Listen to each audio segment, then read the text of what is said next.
Hey everyone, thanks for watching. If you'd like to see more Hemi-Sync podcasts, such as Episode 8 with Dean Radin, podcasts that aren't necessarily associated with any particular Hemi-Sync product, but simply feature fascinating guests and subjects associated with the frontiers of consciousness research and understanding, please consider joining our exclusive Patreon page and get some great discounts on Hemi-Sync products in the bargain. Thanks for watching.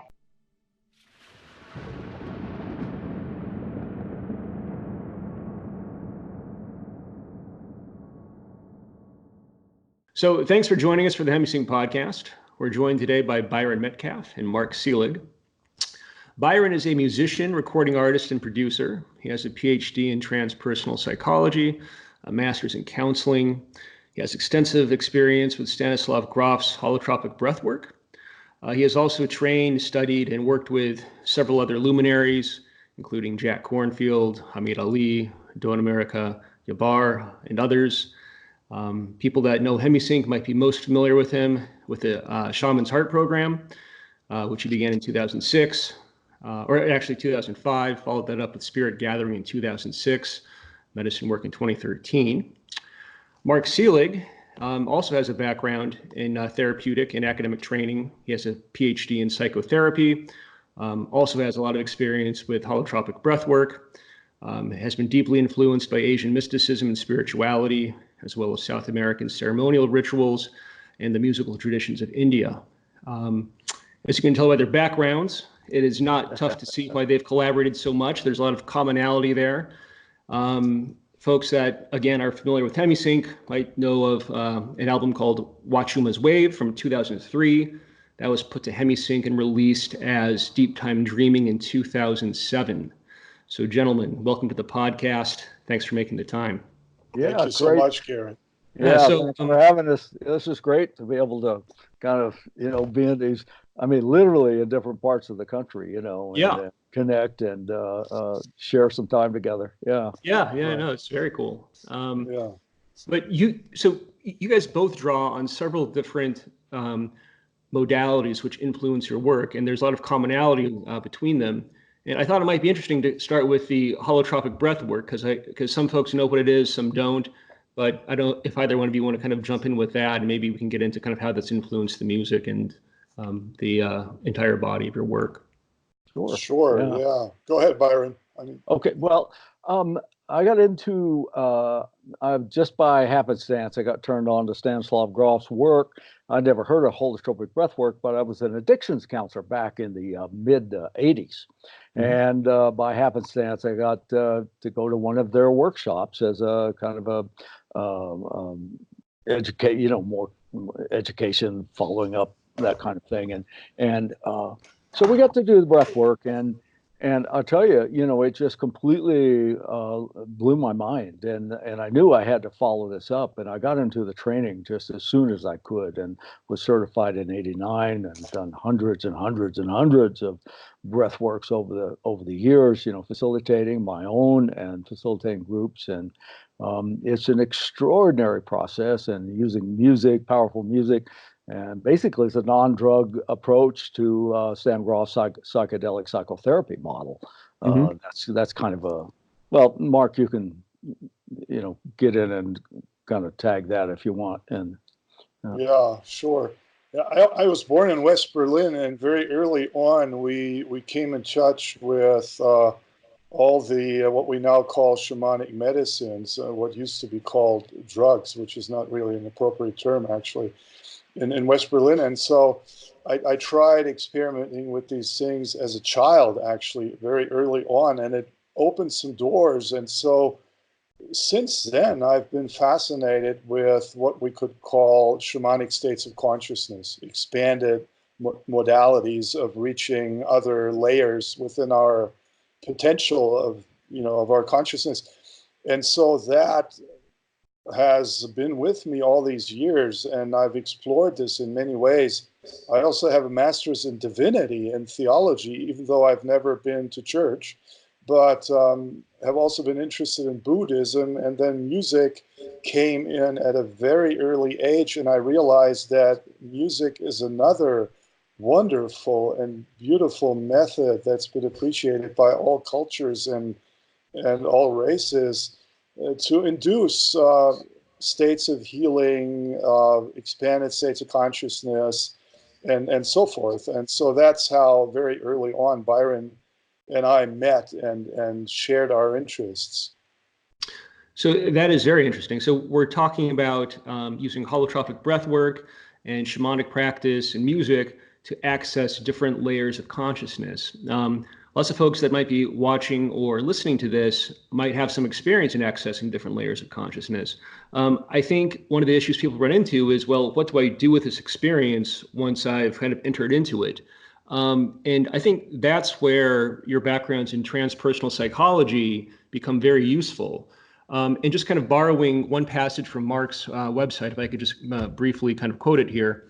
All human conflicts are driven by the psyche's innate attempts to heal itself. Therefore, these approaches attempt to induce, reinforce, and support processes of transformation in all their facets, instead of pathologizing or marginalizing certain forms that do not fit the cultural agenda. And that's really well put. And Thank just you. kind of, yeah. That's great. Yeah. Thank you, guys. Way to go, Mark. I like Yeah. that. Can I use that? It's a lot to be coming from both of you. Thank you. That's really well put. And just to kind of put this in more concrete terms for folks, what are some examples of these types of pathologies that you might be referring to, and like how do they conflict with the cultural agenda? Right. You want to go for it, Byron? No, go ahead, because you Okay. use your quote, and then I'll come in with Yeah. Yes. So given our mutual background in psychotherapy, we're all well familiar with the typical ways of diagnosing certain behaviors or problems that people show up with. And they are mostly, driven by a what's been called consensus trance in transpersonal psychology, meaning to express the fact that we are all streamlined in our in the ways we've been raised to see reality, and we've been taught a certain definition of reality. Now, what we know from the native cultures, from many spiritual traditions, Buddhism calls it Maya illusion, for example. Yeah, we know from these traditions that our perception of reality and our definition is probably very marginal, or is a selective reception of what's out there. And so a different definition of what we call pathologies in Western societies is actually rooted in the wisdom traditions of all peoples of this earth. And they say there is nothing that is sick or unhealthy per se. If I embed whatever a person is going through in a larger frame, in a larger context, I can learn from this crisis that this person is going through, and I can support the person in understanding that this crisis has a meaning. And so unpathologizing view of that would be the view that native traditions have taken. They are saying a person is going through an initiatory crisis that will prompt them to go on a vision quest to understand what their crisis means, and then with the right kind of support emerge from the crisis with a very specific and individual task within their tribe or within humanity. Gotcha. Yeah, what Mark said. I'd like to add to that is that in our Western model, our model of psychology and psychiatry, it's a medical model. It's based on our medical model, and so by definition, it's focusing on disease, pathology, and that kind of thing. But what we know from research and of course the ancient wisdom traditions, that these conditions or these diagnoses, if are mostly transient. In fact, 80 to 90% of them are transient if, and this is a qualifier, of course, if the person is supported properly instead of medicated. And overly diagnosed, because what we know is that the medications, the drugs, and stuff like that can start freezing and actually helping to create the condition that they're in the diagnostic criteria. It's a self-fulfilling prophecy thing. Yeah. And it's really a system that is not working at all and is causing a lot of problems. I mean, look at the depression's an epidemic. Yeah. You can speak to that in many ways, of course, but not the least of which is the overprescribing and incorrectly diagnosing these folks who are just going through normal and natural processes, but we don't have the approaches or the methods in order to totally support the person in working it through and getting on the other side of it, which becomes a transformative experience. And there's where the integrated processes and tools come in. Garrett, you kind of open the door on that when you say, what do you do after you open up? If and consciousness is expanded and there's information given, gifts, insights, all kinds of things like that. Well, then comes the hard part, and that's what we call, in general terms, just integration and the integrated process. So it's really the most important part, and it's also the hardest. It's easy to change and shift consciousness. You just apply the right method, whether it be Hemi-Sync, psychedelics, meditation, breathwork, any kind of thing like that. It's pretty easy to do. But where do you go from there? And that's the most important component, period. Because you can just you can do it again, but nothing in your life changes. I like what Ralph Metzer, late great Ralph Metzer said. He said, a changed consciousness does not necessarily translate to a changed life. And so we're talking about the pragmatic aspects of this. I'm kind of at the point in my life, and have been for a while, where, it's cool to change consciousness, but I'm more interested in how it's going to change my life. How is it going to make my life better, my relationships, my work more productive and more meaningful? Those kinds of questions, and we could just go on forever with this stuff because we love it so much. But yeah. Right. Yeah, so that's great stuff. So I mean, as the individual is on the path, as they start to awaken, as they start to reconsider who they are and what they take themselves to be, it is natural actually to find that reality is not what they thought it was, that they are not what they thought they were. And with that can come a feeling of, or an experience of falling apart, which feel like crisis. Yeah, and it can produce a crisis. In practical crisis. terms, a crisis can emerge because your life gets messier, those kinds of things. Absolutely. Right. And so this is all part of a natural process, but the Western model is to brand that as psychosis, to medicate that. Yeah. And so instead, neuroses and that kind of stuff. And you need to get the symptoms back down. Control and constrict. So the whole approach is constrictive in nature. Yeah. It contracts. It's the opposite of expanding. Yes. And so the internal struggles, and you mentioned something earlier about reading off of Mark's website there, that all the suffering that we go through and the problems we have in our society. Well, it's just an externalization of the internal battles we have going on. We're trying to, the soul is wanting to expand and open and know itself fully. And we're applying tools and methods and substances that at the same time trying to shut it down. And so, it's an internal battle. It's just crazy. So, again, we could go on. Yeah. So let me try to take a slight left turn here. And so in going through your bios, and I would be remiss if I didn't point this out, but noticeably absent is any reference to kind of your shamanic background and your initiation into that. And I know a lot of this is very, hush hush, don't tell anyone, and for various reasons. But for someone that is maybe watching or listening to this and has an interest in pursuing a shamanic path, is there anything you guys can share about how you got into it, the who's, the where's, the why's, the how's? Of course, we want to protect the innocent, but sure, yeah. Thanks for being cautious around that, Garrett. I mean, luckily there's still countries where many of these things are legal, and so because they're steeped in a very old tradition, very respected. And so there's ways for those people who really want to seek out these experiences to do them, to have these experiences in a context that is legal, that is safe, that is well facilitated. And if people go on the web, they'll find those traces. And then if they talk to elders, they can differentiate between those that is worth partaking of and those not. My own background has been, as mentioned earlier, very early on as a child. My parents were indirectly involved in this. They were sort of supportive. And so I learned this in a almost organic fashion. It became part of me.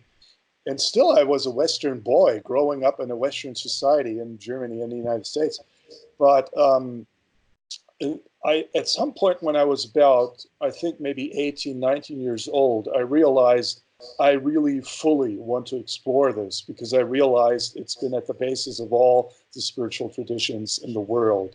And then I made it a point to learn each and every what we call medicine, which includes the semi-synthetic substances, but also the plants like mushrooms and ayahuasca, and really asked from a native perspective. I learned the native view on it, and I said, okay, I accept the fact that these substances, plants, have a spirit. And so my intention was to learn from these spirits that these medicines have, to talk to them, to listen to them.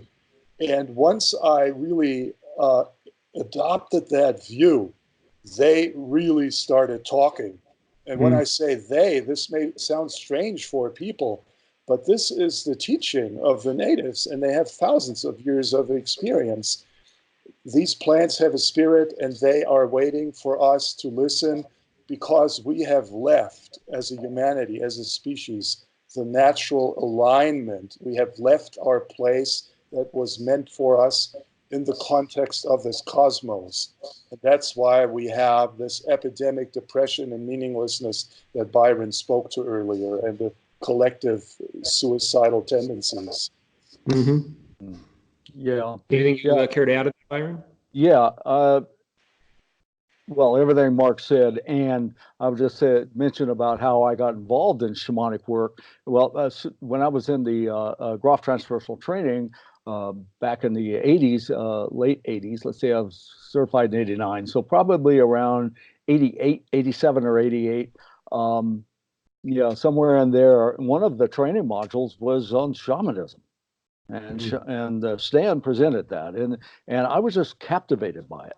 And being a drummer, since I'm 15 years old, there's a shamanic drumming and rattling and all this percussion instrument. I said, well, this is really intriguing. So I started following up on it and training with other practitioners and teachers. And part of that just naturally led into also exploring plant medicines and the visionary plants and substances and that kind of thing. And of course, with Stan's background, he was all supportive of that as well. And, there was doors open when you're ready, when you're ready for it. So, and those, like Mark was talking about, the mind-blowing part of this is when you're actually having a conversation like we are having now with the spirit of a plant. I mean, is as absolutely present and real, as maybe more real than anything I've ever experienced in my life, and that's particularly the case with ayahuasca. So the ayahuasca experience started informing my music immediately, and I started understanding frequencies and different kinds of sounds and what change consciousness, and that's why I think both Mark and I are so adept at being able to create music that stands on its own, is really shifting consciousness as well as supporting different kinds of methods, whether it be meditation or journey work or whatever it happens to be. And of course, then bringing in the Hemi-Sync with that just gives a supercharger kind of thing, which is just great, and the music stands on its own in terms of, I know what kind of rhythms, what's going to create, a theta state and the alpha state and that kind of stuff. So we know all the science about it, but our journey work has informed us in a way that is so unique and so personal that when we get into the studio, Mark and I we know what the hell we're doing. Yeah. And it's just, Well, we know where we want to go, and of course we have the regular skill sets to bring that about. yeah. But what informs the music, what comes is from this work that we've done, and it's a fantastic, beautiful thing. Well, it certainly shows up in the music. Can you guys talk a bit about this album called Persistent Visions, which is the new one that you're coming out with, and what shaped it, and sort of what the objective behind it is? Yeah, Yeah. We came to a point when we started thinking about this album where we thought we had sort of exhausted our previous fascination with very tribal drumming, deep harmonic voice chants and so forth, masculine, if you will, in a way. Yeah, and the flute happens to be very feminine. Many qualities in these shamanic ceremonies could be described as feminine without wanting to burden the term with anything, but just as a general understanding. And so we realized we still feel we want to do something totally different. And so that's what happened with Persistent Visions. The idea was actually to create a one flow experience for people who want to engage in deep devotional heart meditation type of settings. Now, this could be either just a simple meditation sitting silently or any other method with helpers or medicines or whatnot. And so we sat down for this album and started doing initial takes. And as usual, we found that when we're working together, like Byron was saying, something starts happening, some magic. Yeah. Mm-hmm. And so what's super fascinating for both of us, and this again comes from the listening of the plant journeys mainly, is at first you start doing something, but then it's actually almost more like we have to get out of the way and be a servant to something larger that seems to be happening and that wants to come out of this project. And so, like the inner healer in a person's process, here also with the music, we see a phenomenon happening where something wants to seemingly emerge and we want to get a feel, we want to listen in. What is that thing? What is that energy? What is that entity, even if you will? And then serve that, what wants to emerge, so that people can profit from that in that same sense. Yeah. So it's like there's a wisdom, like a teaching that's coming out of this musical piece, similar to how a plant spirit teacher would come out during a during an experience that was facilitated by a psychoactive sacrament. Yeah, that's how we like to look at it. Yeah, exactly. So we have a map of the project. We have an idea. So we build on that basic map, like the tempos and the rhythms and that kind of thing.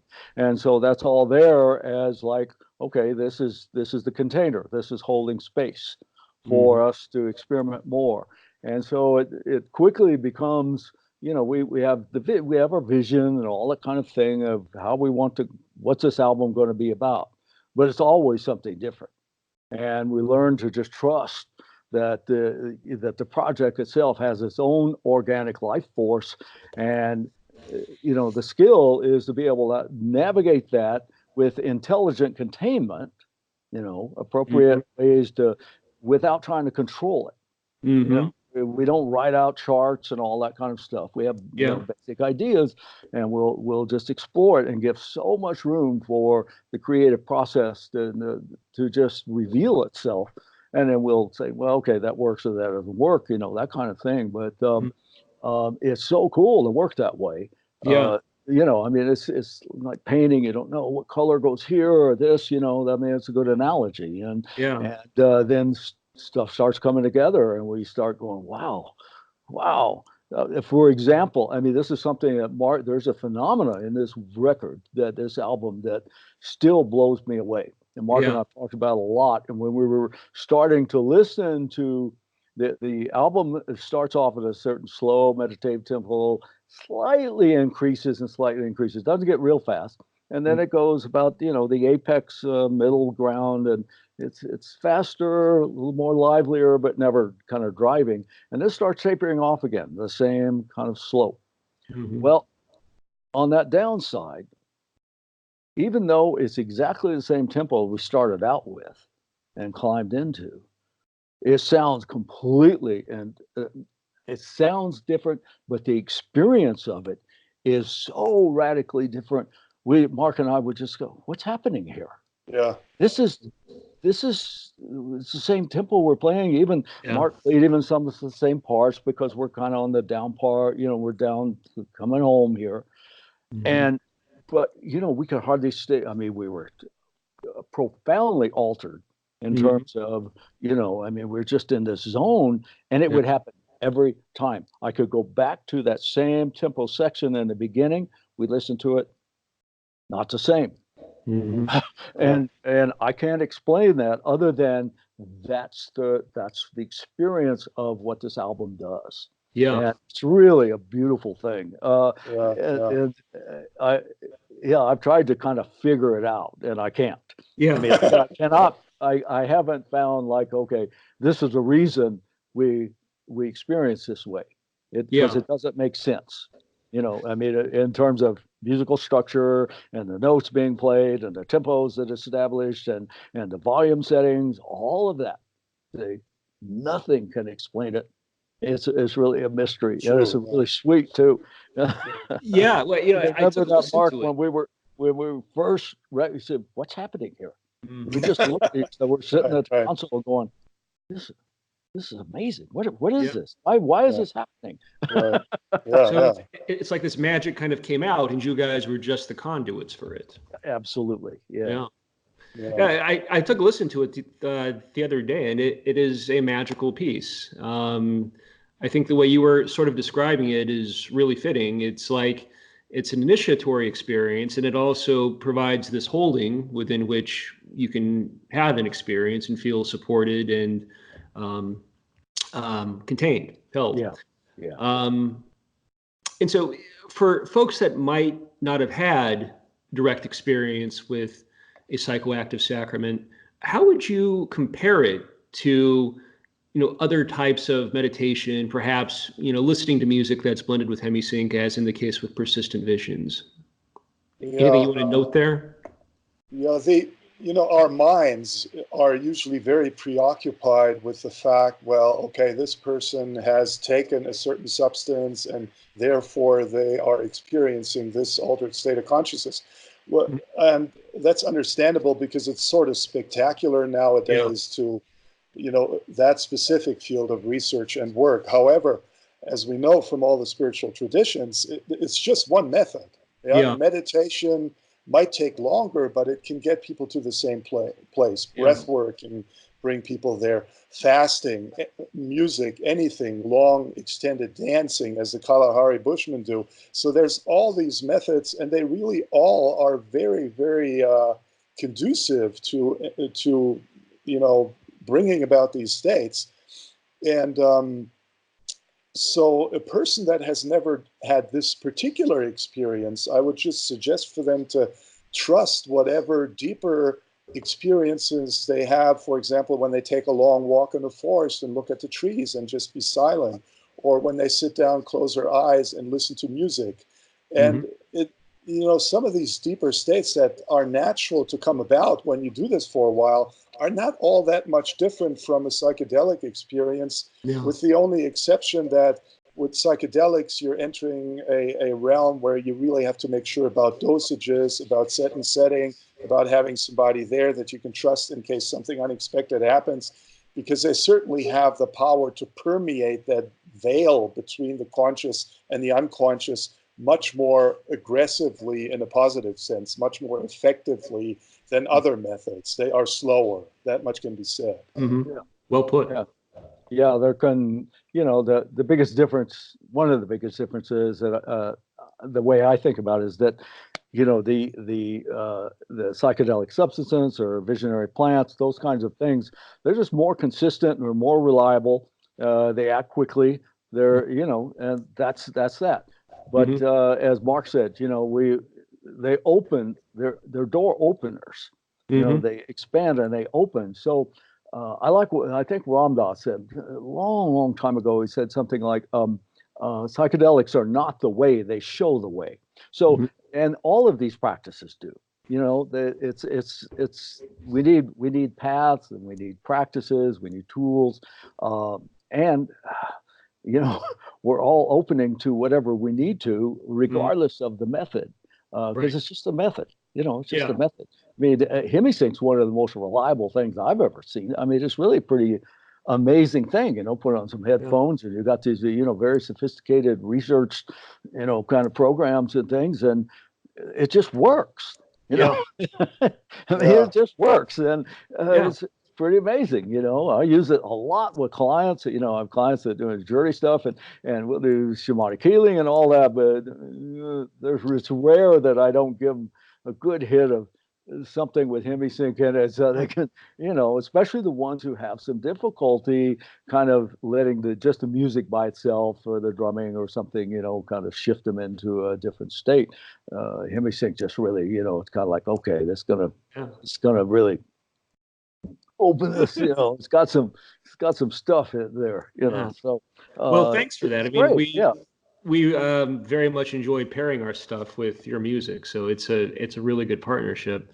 And so, like, one thing that I'm curious about, and I'm not sure if you guys have thoughts about this, but you know, clearly these shamanic applications have a lot of use in modern life. Is there anything you guys think we can do to bring not only shamanism and the practices that are associated with it, but also, you know, the indigenous cultures that kind of gave rise to it, and indigenous people directly? Is there anything we can do to bring more of that into sort of the broader consciousness community and even the mainstream? Yeah, I mean, that is really dear to my heart. Thank you for asking that question, Garrett. You know, the way I see it is, and it may sound radical when I present it that way, the industrial nations of the world over the past centuries have really gone about exploiting native cultures. They have committed serious genocide all over the planet. They have tried to eradicate and pathologize these people's traditions, and have established a narrative that power, status, and money and military influence is the way to be happy in the world. And so what we are seeing is, as mentioned earlier, we are seeing an epidemic of collective depression, suicidal tendencies, destruction of the planet, and rampant meaninglessness, shootings and everything. This has its roots in these modern societies having lost their meaning. And so look at what's happening. I mean, people are now suddenly flocking to these native traditions. And a lot of us are stealing the wisdom of these traditions and not honoring it properly. And so replying to your question to me would be, we really have to make sure that we honor where this is coming from. We did not accumulate that wisdom through research, through our dealings.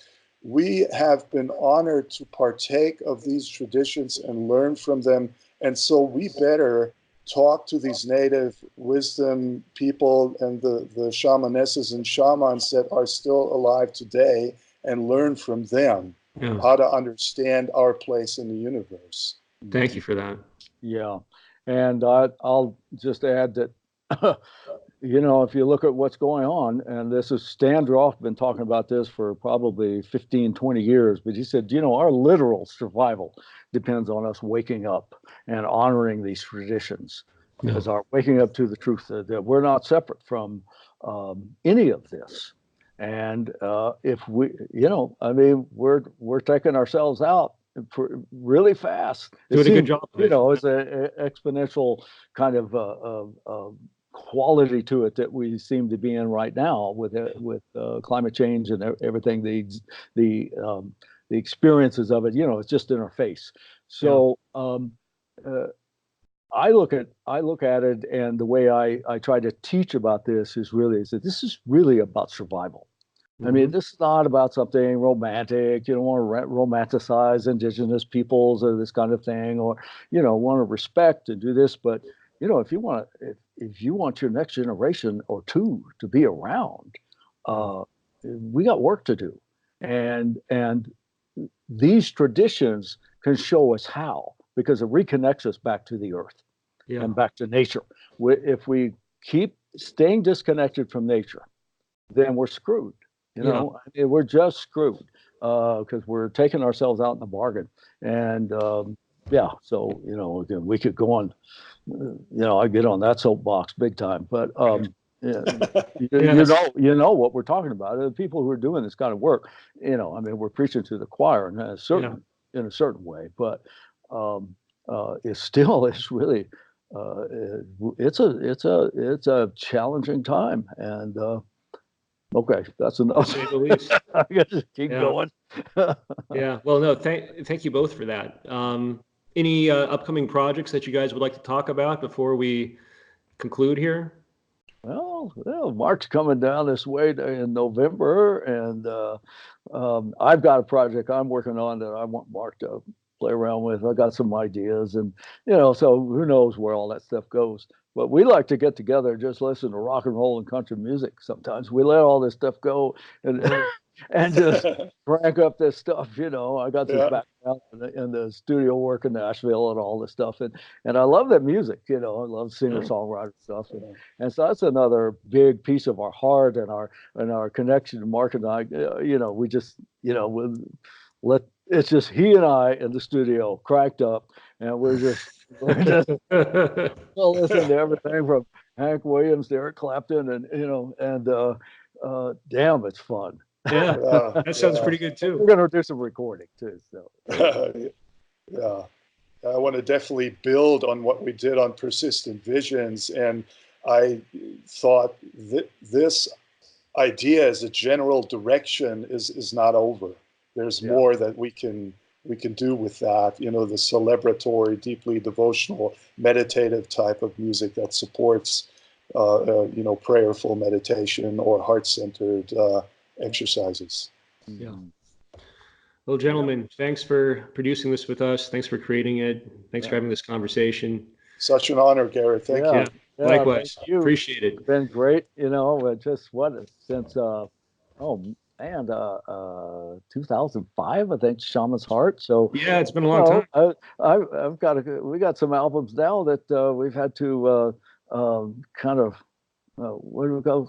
Do you want to do another 10 years? And well, sure. I love getting that contract. And said, can you sign another 10-year contract on this this title? And I said, well, sure. Yeah, of course. Thank you. You have to do it too. Yeah, I mean that's an album that has really stood the test of time. Yeah. So folks that are watching, if you thought this was useful, helpful, please share it up, tell a friend, give us a like, leave a comment. We'll try to get back to you. Until next time. Thanks, guys. Thanks, Garrett. Again, Garrett. Bye, Mark. Bye. Bye, Byron. See ya.